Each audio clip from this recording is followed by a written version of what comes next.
The geologists tell us it's due to the folding phenomena which give rise to mountain ranges, and these mountains, they prevent the earth from shaking.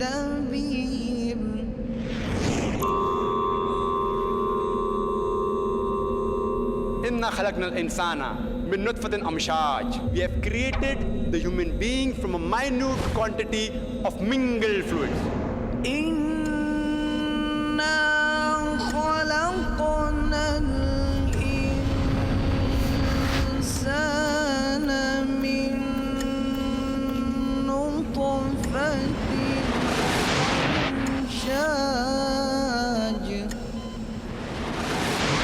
Bismillahir Rahmanir Rahim. We begin today's program with the Qiraat by Brother Ashraf Muhammadi. أعوذ بالله من الشيطان الرجيم. بسم الله الرحمن الرحيم. ولقد خلقنا الإنسان من سلالة من طين ثم جعلناه نطفة في قرار مكين ثم خلقنا النطفة علقة فخلقنا العلقة مضغة فخلقنا المضغة عظاما فكسونا العظام لحما ثم أنشأناه خلقا آخر فتبارك الله أحسن الخالقين. ثم إنكم بعد ذلك لميتون ثم إنكم يوم القيامة تبعثون. ولقد خلقنا فوقكم 7 طرائق وما كنا عن الخلق غافلين. وأنزلنا من السماء ماء بقدر فأسكناه في الأرض وإنا على ذهاب به لقادرون. فأنشأنا لكم به جنات من نخيل وأعناب لكم فيها فواكه كثيرة ومنها تأكلون. وشجرة تخرج من طور سيناء تنبت بالدحن وصبغ للآكلين. وإن لكم في الأنعام لعبرة نسقيكم مما في بطونها ولكم فيها منافع كثيرة ومنها تأكلون. وعليها وعلى الفلك تحملون. صدق الله العظيم. The translation from Surah Mu'minun, chapter 23, verses 12 to 22. Man we did create from a quintessence of clay. Then we placed him as a drop of sperm in a place of rest, firmly fixed. Then we made the sperm into a clot of congealed blood. Then, of that clot, we made a fetus lump. Then, we made out of that lump bones, and clothed the bones with flesh. Then, we developed out of it another creature. So blessed be Allah, the best to create. After that, at length, you will die. Again, on the day of judgment, will you be raised up. And we have made above you 7 tracts. And we are never unmindful of our creation. And we send down water from the sky according to due measure. And we cause it to soak in the soil. And we certainly are able to drain it off with ease. With it, we grow for you gardens of date palms and vines. In them have you abundant fruits, and of them you eat and have enjoyment. Also, a tree springing out of Mount Sinai, which produces oil and relish for those who use it for food. And in cattle too, you have an instructive example. From within their bodies, we produce milk for you to drink. There are in them, besides, numerous other benefits for you. And of their meat you eat. And on them, as well as in ships, you ride. Verily, Allah has spoken the truth. Distinguished guests of honor, respected elders, scholars, and scientists present today, our guests from out of Mumbai, from foreign countries, brothers and sisters, I welcome you all with the Islamic greetings as well as a global integration and humanitarian greetings. Assalamu alaikum. May peace be on you. I am your host and coordinator for today's program. The Islamic Research Foundation strives for Islamic dawah, the proper presentation, appreciation, understanding, and clarification of Islam amongst Muslims as well as non-Muslims. Reason, logic, and scientific understanding have been the basis of all our programs and discussions. Dr. Zakir Naik, our speaker for today, as far as introducing him in context of today's talk, I would like to briefly say this. From a doctor by professional training, graduating from the TN Medical College, Nair Hospital, Dr. Zakir Abdul Karim Naik has turned around to make dawah, the proper presentation and propagation of Islam, as his primary mission in life. The Holy Qur'an and the Islamic way of life is his base in perfection, fully reinforced by the logic and dynamic analysis of the complete compatibility of Islam with scientific understanding and reason. Dr. Zakir speaks with renewed righteousness and infallibility of Islamic teachings. Dr. Zakir Naik is the president of the Islamic Research Foundation. He is regarded as one of the leading international dynamic orators on Islam and comparative religion.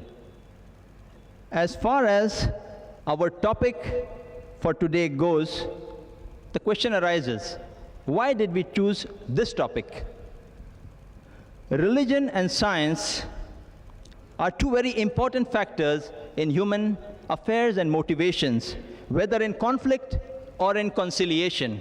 Down the ages, false religiosity has been at loggerheads with scientific understanding, advancement, and truthful reasoning. Most religious scriptures have been assessed by scientists as conflicting with many places of the scriptures with context to scientific facts.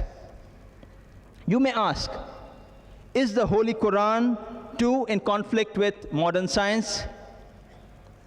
This needs to be objectively and knowledgeably analyzed. Does the Quranic wisdom agree totally with modern scientific understanding?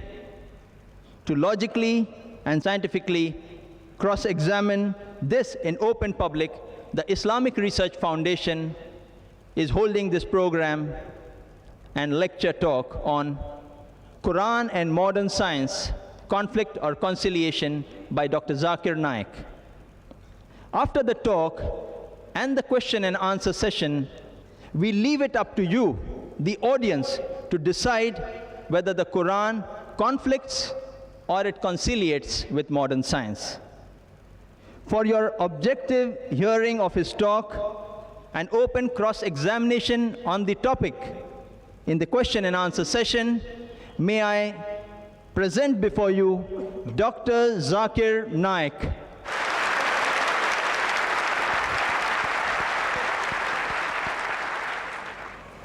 أعوذ بالله من الشيطان الرجيم بسم الله الرحمن الرحيم أولم يرى الذين كفروا أن السماوات والأرض كانتا رتقا ففتقناهما وجعلنا من الماء كل شيء حي أفلا يؤمنون بسم الله الرحمن الرحيم رب اشرح لي صدري ويسر لي أمري واحلل عقدة من لساني يفقهوا قولي. My respected elders and my dear brothers and sisters, I welcome all of you with the Islamic greetings. Assalamu alaikum wa rahmatullahi wa barakatuhu. May peace, blessings, and mercy of Almighty Allah be on all of you. The topic of this evening's talk is Quran and Modern Science, Conflict or Conciliation. The Holy Qur'an is the last and final revelation of Allah subhanahu wa ta'ala, which was revealed to the last and final messenger, Prophet Muhammad, peace be upon him. For any book to claim that it's a revelation from Allah subhanahu wa ta'ala, for any book to claim it's a word of Almighty God, it should stand the test of time. It should prove itself to be the word of God in all the ages. Previously, it was the age of miracles, mu'jiza. A miracle is any unusual event for which the human beings do not have any explanation. It's any unusual event which is attributed to a supernatural power or Almighty God. The Holy Qur'an is the miracle of miracles. But for a modern man to accept any miracle, he will first analyze and verify it. Alhamdulillah, the Holy Qur'an proved itself to be a word of God 1400 years ago. Even today it can be analyzed and verified, and even in future, and it will always prove itself to be a word of Almighty God. It's a miracle of all times. Suppose a person says that he has done a miracle. I'd like to give an example of Baba Pilot, who said that he stayed underwater in a tank for 3 days. And when the reporters, when they wanted to examine the base of the tank, he said, how can you examine the womb of the mother, which gives birth to the child? And he prevented the reporters from examining the base of the tank. Will a modern man accept such miracles? If such miracles are the test, then you have to agree with me that PC Sarkar, who happens to be one of the leading magicians of the world, he will be considered as the best godman alive today. Later on came the age of literature and poetry. Muslims and non-Muslims alike, they acclaim the Holy Qur'an to be the best Arabic literature available on the face of the earth. And the Holy Qur'an gives a challenge in Surah Al-Baqarah, chapter number 2, verse number 23 and 24, where it says, وَإِن كُنْتُمْ فِي رَيْبٍ مِّمَّا نَزَّلْنَا عَلَىٰ عَبْدِنَا. And if you are in doubt as what we have revealed to our servant from time to time, فَأْتُوا بِسُورَةٍ مِّن مِّثْلِهِ. Then produce a surah somewhat similar to it. وَادْعُوا شُهَدَاءَكُم مِّن دُونِ اللَّهِ إِن كُنتُمْ صَادِقِينَ. And call forth your witnesses and helpers if there are any besides Allah. But if your doubts are truthful. فَإِن لَمْ تَفْعَلُوا. And if you cannot. وَلَمْ تَفْعَلُوا. And of a surety you cannot. فَاتَّقُوا النَّارَ الَّتِي وَقُودُهَا النَّاسَ وَالْحِجَارَةُ أُعِدَّتْ لِلْكَافِرِينَ. Then fear the fire which is prepared for those who reject faith, whose fuel shall be men and stones. For anyone to try and accept this challenge, but natural, the surah they produced should be in Arabic. There are certain surahs with hardly 3 verses, hardly 3 sentences. The surah you produce should be in Arabic. The language should be as divine as that of the Holy Qur'an, as noble as the Holy Qur'an. The language of the Holy Qur'an is miraculous, is unsurpassable, intelligible. It has the highest rhetoric. And at the same time, it is very rhythmic. When anyone wants to praise a person or want to glorify anyone,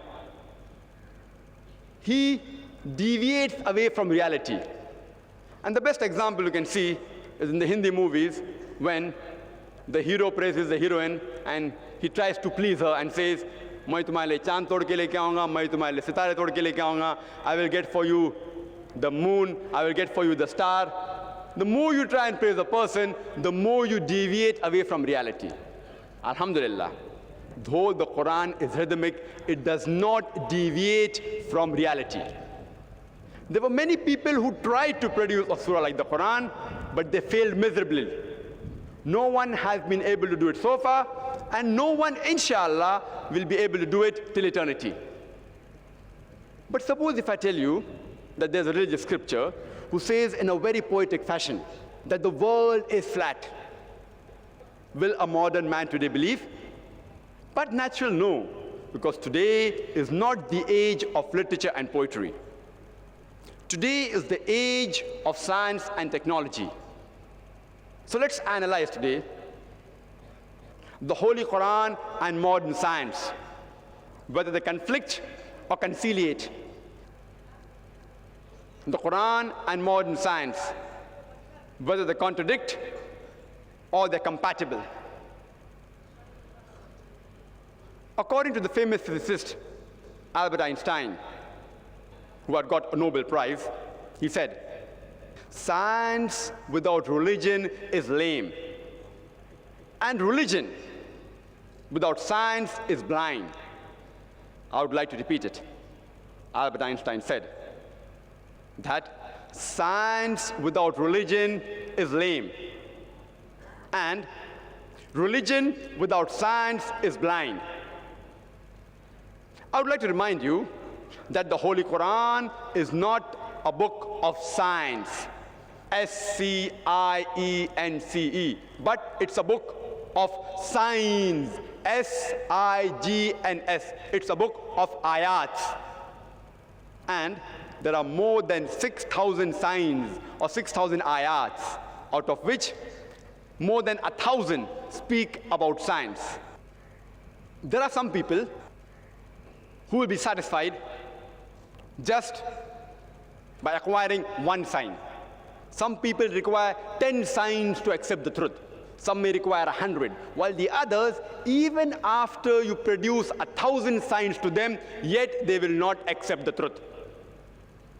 As far as my talk today will be concerned, I will only be speaking about those scientific facts which have been established. I will not be speaking about theories which are based on assumptions and hypotheses, because we know very well that many a times science based on theories and hypotheses, it takes U-turns. In the field of astronomy,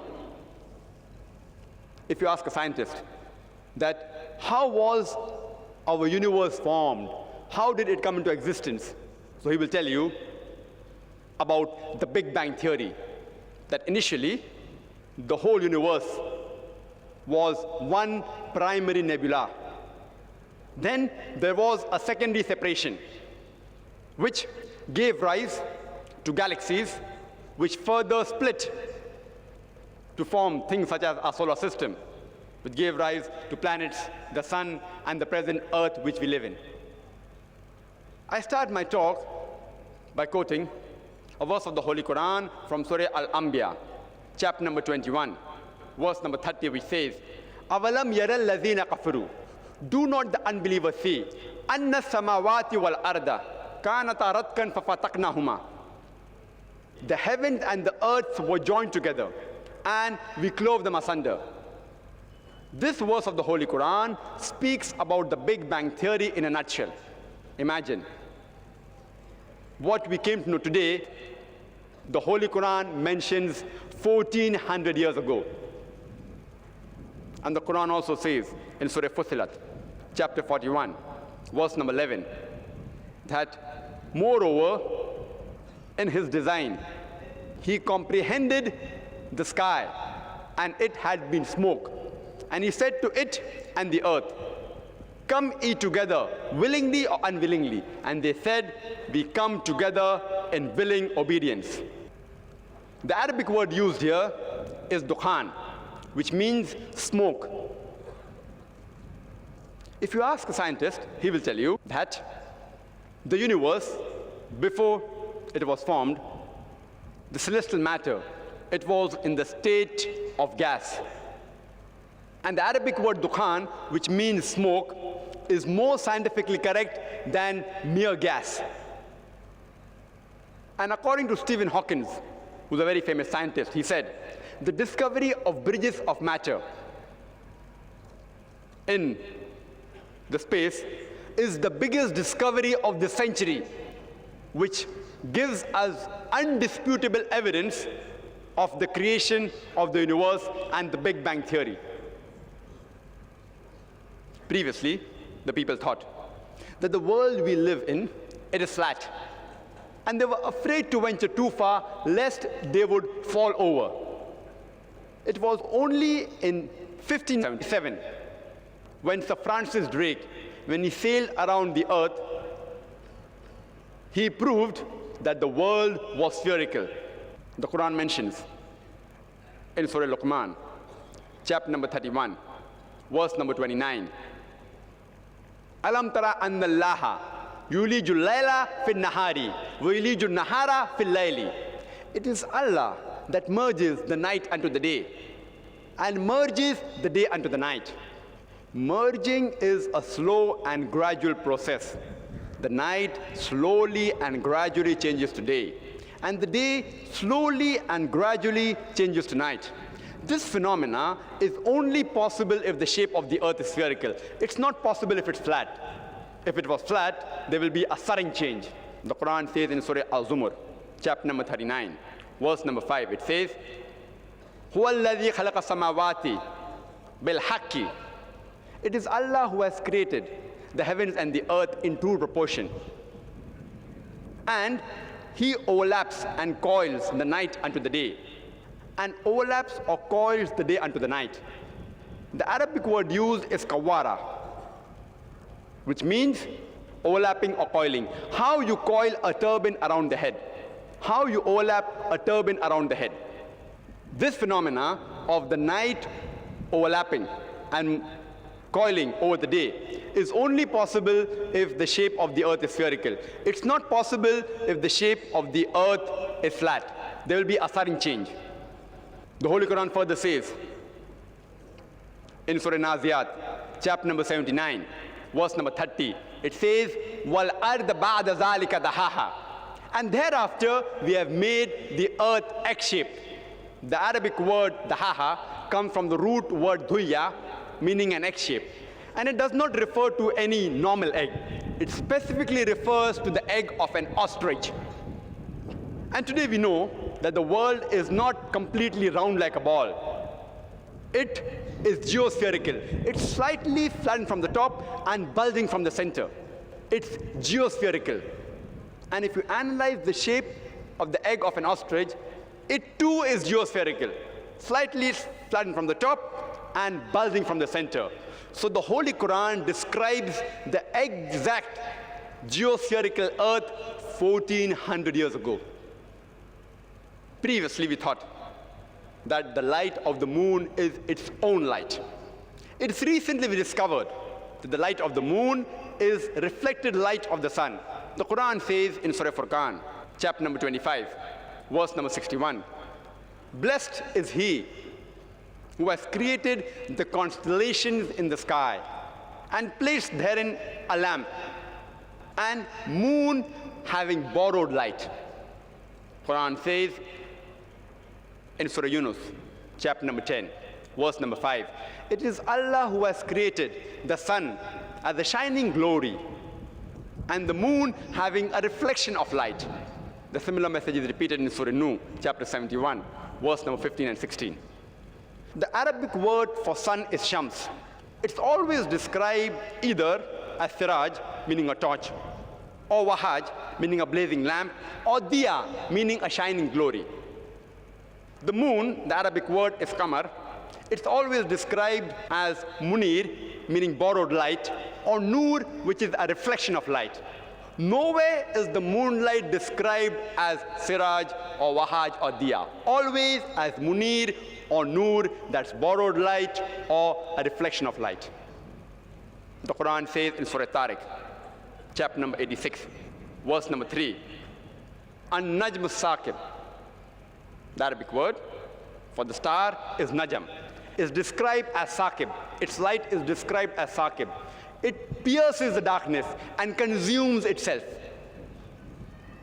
Previously, the Europeans, they thought that the earth stood dead in the center of the universe, and all the planets, including the sun, it revolved around the earth. It was known as the theory of geocentrism. It was believed by Ptolemy in the 2nd century BC and was believed till as late as 16th century, until Copernicus said that the earth and the planets revolve around the sun. And later on, in 1609, Johannes Kepler wrote in his book, Astronomy and Novia, that not only do the earth and the planets revolve around the sun, they also rotate about their own axis. When I was in school, I had learned that the earth and the planets, they rotate about their axis. But I was taught that the sun was fixed. It did not rotate about its own axis. But the Holy Quran says in Surah Al-Anbiya, chapter number 21, verse number 33, it says, هُوَ الَّذِي خَلَقَ اللَّيْلَ وَالنَّهَارَ. It is Allah who has created the night and the day. وَالشَّمْسَ وَالْقَمَرَ. The sun and the moon. كُلٌّ فِي فَلَكِ يَسْبَحُونَ. Each one traveling in orbit with its own motion. The Arabic word yasbahun is derived from the word sabaha, which describes the motion of a moving body. If I say that a man is doing sabaha on the ground, it will not mean that he's rolling. It will mean he's either walking or running. If I say a person is doing sabaha in the water, it will not mean he is floating. It will mean he's swimming. Similarly, when the Quran uses the word yasbahun, derived from sabaha, for a celestial body, it will not mean it is flying. It will mean it is rotating about its own axis. And today, we have come to know, with the help of an equipment, we can have the image of the sun on a tabletop. and we see there are black spots. And it takes approximately 25 days for these black spots to complete one rotation, indicating that the sun takes approximately 25 days to complete one rotation. Can you imagine? Quran speaks about the rotation and the revolution of the sun 1400 years ago, which science has discovered today. The Holy Qur'an says in Surah Yasin, chapter number 36, verse number 40, it is not permitted for the sun to catch up with the moon, nor the night to outstrip the day. Kullun fi falaki yasbahun, each one traveling in orbit with its own motion. What does the Quran mean by saying it is not permitted for the sun to catch up with the moon? Previously, people thought that the orbit of the sun and the moon was same, but Quran gives the indication, no, the orbit of the sun and the moon is different. So the question of catching up does not arise. And each of them, the sun and the moon, they rotate as well as revolve. The Quran says in Surah Yasin, chapter number 36, verse number 38, وَالشَّمْسُ تَجْرِي لِمُسْتَقَرٍّ لَهَا, that the sun is running its course to a place determined, for a period determined. The Arabic word mustaqar means to a place determined, for a period determined. Today, science has come to know that the sun, along with the solar system, it is going towards a point in the universe which the scientists call as the solar apex.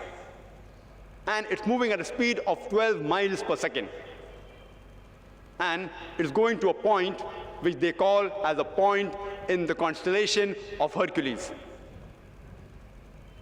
This same message is repeated in Surah Ra'd, chapter number 13, verse number 2.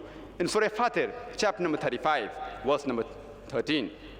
In Surah Luqman, chapter number 31, verse number 29, as well as in Surah Al-Zumar, chapter number 39, verse number 5, it says that the sun and the moon runs its course for a period determined.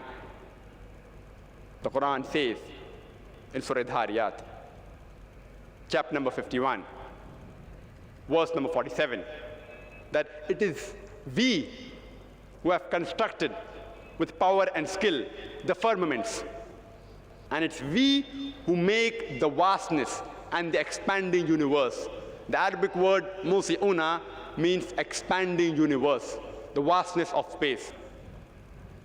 Edwin Eho, who's a famous scientist, he discovered and said that the universe is expanding, the galaxies are receding from one another, which the Quran has mentioned 1400 years ago. There may be some people who say, it's nothing great that the Holy Quran speaks about astronomy, since the Arabs, they were very well advanced in the field of astronomy. I would like to bring to the notice that it was centuries after the Holy Quran was revealed that the Arabs became advanced in astronomy. So it is from the Quran that the Arabs learned about astronomy and not the vice versa.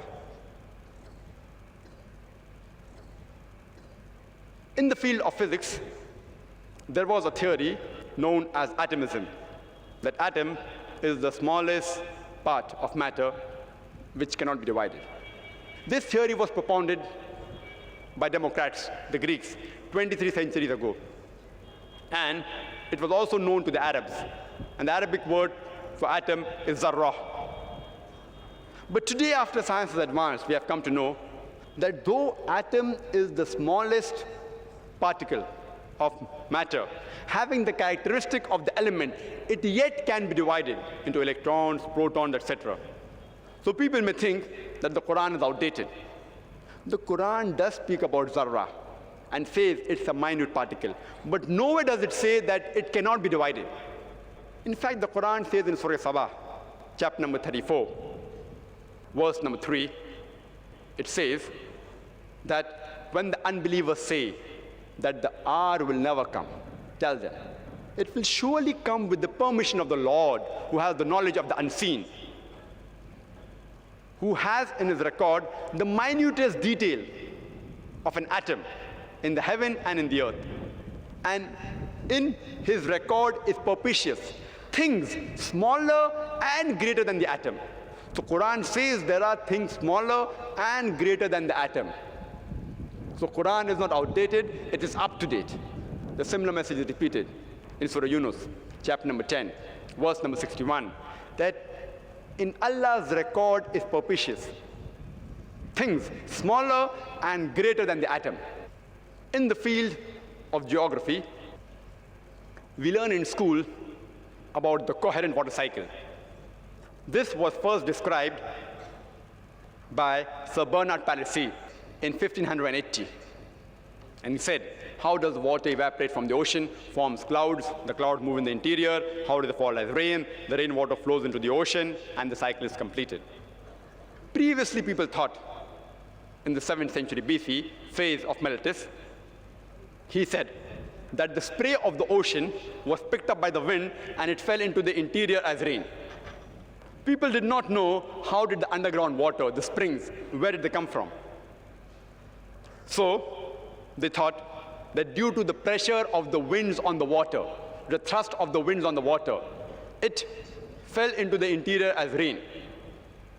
And this rainwater seeped into the soil and returned to the ocean through a secret passage, the abyss, which was known at the time of the plateau as Tartarus. People believed in this theory of Descartes even till as late as 17th century. And philosophers like Aristotle's theory was believed till as late as 19th century, that water vapor evaporated from the soil, it condensed in mountain cavern, and these mountain caverns formed lakes which fed the spring water. Today we know that the underground water, the springs, it is due to the seepage of the rainwater. And the Quran says that in Surah Al-Zumar, chapter number 39, verse number 21. Seest thou not that it is Allah who sends down rain from the sky and seeps it in the sources in the ground, in the springs in the earth, and causes sown field of various colors to grow? The message is repeated in Surah Rum, chapter number 30, verse number 24. Allah sends down rain, and dead earth brings it back to life. The Quran says in Surah Mu'minun, chapter number 23, verse number 18, that it is Allah who sends down rain in due measure. We are able to store it, and we are also able to easily drain it. The Quran says in Surah Al-Hijr, chapter number 15, verse number 22, it says that we send fecundating winds, wind impregnating, and cause rain to descend from the sky, and give you water in due measure. The Arabic word lawaki used here is the plural of laki, derived from lakaha, which means to impregnate or to fecundate. The winds carrying the pollen, they impregnate the clouds, and then rain falls. The wind causes the clouds to merge. There's condensation, there's lightning, and rain falls from the clouds. The Quran describes the complete water cycle. How does the water evaporate, how it forms clouds, how it moves in the interior, how it falls down, how it flows back into the ocean, in several places. In Surah Nur, chapter number 24, verse number 43. In Surah Naba, chapter number 78, verse number 12 to 14, as well as in Surah Rum, chapter number 30, verse number 48. The Holy Quran says in Surah Nur, chapter number 24, verse number 43, that we send mountain masses of clouds. What does the Quran mean by saying we send mountain masses of clouds? Today, if anyone has been traveling in an aeroplane, he will realize that when the aeroplane goes above the clouds and he looks at the clouds beneath, he will see that the clouds appear as mountain masses. Quran has said this 1400 years ago. There wasn't an aeroplane 1400 years ago. Quran describes hydrology and water cycle in several places in great detail. It's mentioned in Surah Araf, chapter number 7, verse number 57, In Surah Rod, chapter number 13, verse number 17. In Surah Furqan, chapter number 25, verse number 48 and 49. In Surah Fatir, chapter number 35, verse number 9. In Surah Yasin, chapter number 36, verse number 34. In Surah Jashia, chapter number 45, verse number 5. In Surah Qaf, chapter number 50, verse number 9 and 10. In Surah Waqia, chapter number 56, verse number 68 to 70. As well as in Surah Mulk, chapter number 67, verse number 30. The Quran describes the hydrology and water cycle in great detail. Let's discuss the field of geology. Today, the geologists, they tell us that the earth we live on, the outer crust, it's hard and solid. And the deeper layers, they're hot and fluid and inhospitable for the existence of living creatures. The geologists, they tell us that the outer crust is very thin, hardly 1 to 10 miles. Less than 1% of the radius of the earth, which is 3,750 miles. And the outer crust is very thin, and there are high possibilities of it shaking. Today, geologists tell us it's due to the folding phenomena, which gives rise to mountain ranges. And these mountains, they prevent the earth from shaking. They act as pegs, as stakes. The Holy Qur'an says in Surah Naba, chapter 78, verse number 6 and 7, it says, "We have made the earth as an expanse, wal jibala autada, and the mountains as stakes." The Arabic word autad means stakes, means pegs, which we have discovered today. The Holy Quran says in Surah Jashia, chapter 88, verse number 19, as well as in Surah Naziyat, chapter 79, verse number 32. It says, "Wal jibala arsaha." We have made the mountains standing firm. There's a book by the title, The Earth, which is a very famous book, an authority in this field, which is referred by most of the universities throughout the world in this subject.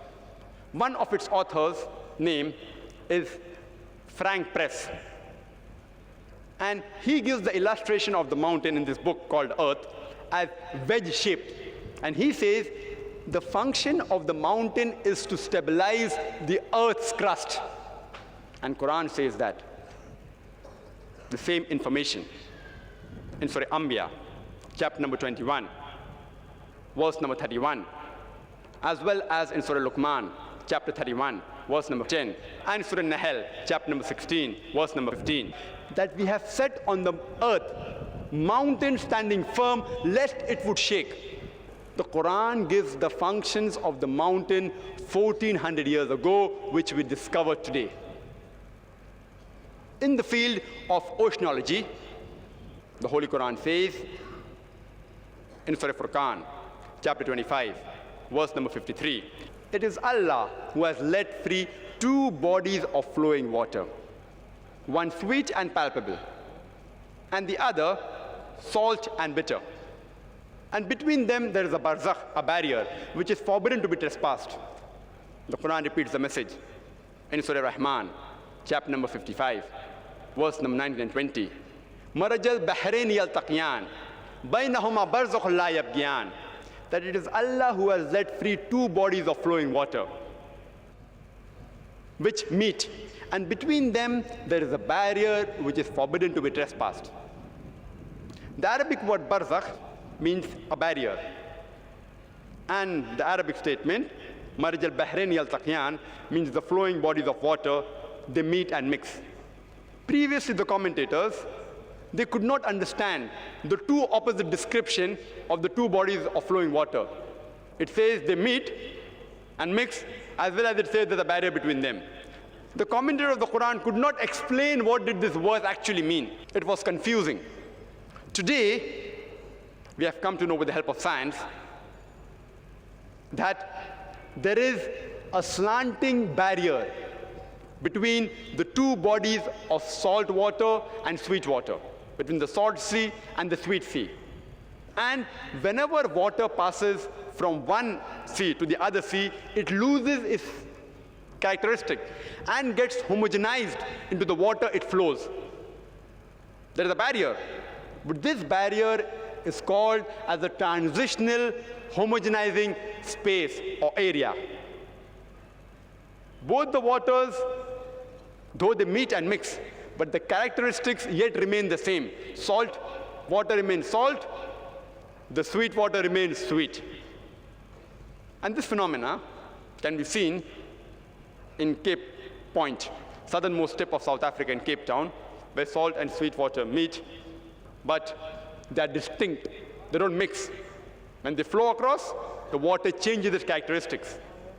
Similar thing can be observed in Egypt when River Nile flows into the Mediterranean Sea, as well as the example of Gulf Stream, which starts in the Gulf of Mexico, though it flows for thousands of miles.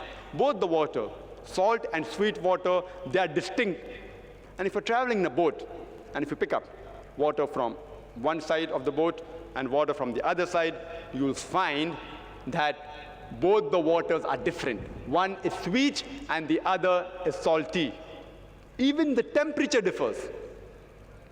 Even in the area of Gibraltar, the Atlantic and the Mediterranean Ocean, there is an unseen barrier. And this was confirmed, this phenomena, which the Quran speaks about, was confirmed by Professor Hay, who is a leading Marine of USA. The Quran asks the people that which of the favors of the Lord will you deny? In Surah Rahman itself, chapter 55, this verse, then which of the favors of your Lord will you deny, is repeated no less than 31 times. It speaks about a sign of Allah subhanahu wa ta'ala, about trees, about the heavens, and then asks you, then which of the signs of thy Lord will you deny? It speaks about water cycle, and then asks you, then which of the signs of thy Lord will you deny? It speaks about the barrier between the sweet and the salt water, and then asks you, which of the signs of thy Lord will you deny? The Quran in one chapter itself, it's asking its reader, which of the signs of God Almighty will you people deny? It's prodding you that all these signs, from where do they come? Which of the signs will you deny?